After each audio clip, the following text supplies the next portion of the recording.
Transcription and translation. This is a two-part process that begins with DNA, which is found in the nucleus and results in a protein. So let's begin our journey in the nucleus of the cell. Quick side note, at this stage in the cell's life, the DNA is loose, so the process of transcription can occur. Transcription, this is when DNA is transcribed into RNA. Step 1, the gene that is needed to make a particular protein is activated, so to speak.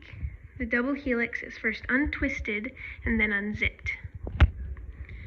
Step 2, this is the part when the RNA copy is made and the corresponding nitrogenous bases are organized.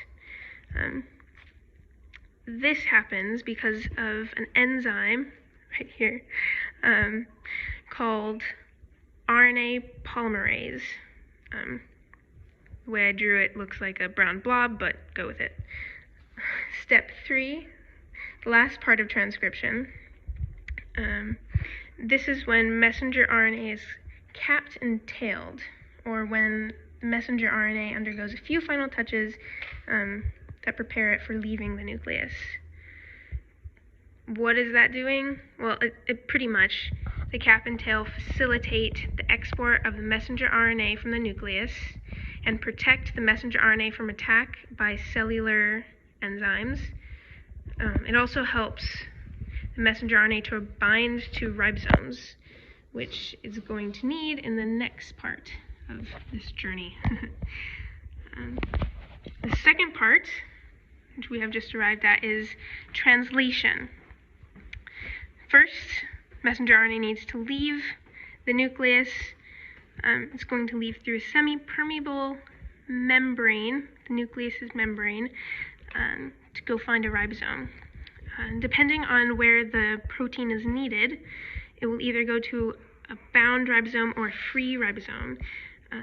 If it goes to a bound ribosome, that means the protein that the ribosome is going to synthesize is needed outside of the cell, because the endoplasmic reticulum is going to package it and send it to the Golgi apparatus, so the Golgi apparatus can send it to the membrane of the cell and it can send it outside of the cell. If it is a free ribosome, then that means the protein is needed inside of the cell. Another quick tidbit, 3 bases equal 1 amino acid, or a codon. And transfer RNA, or tRNA, is what's going to bring those amino acids together inside of the protein. And the messenger RNA is going to be fed inside the ribosome, and the amino acids are going to be linked together to create a chain of amino acids called a polypeptide. The chain of amino acids eventually becomes a protein or part of a protein, along with other polypeptides. Depending on how complex the protein is, it might need multiple polypeptides. So just to sum up, transcription is the process of taking DNA and copying it, making a copy of it in RNA.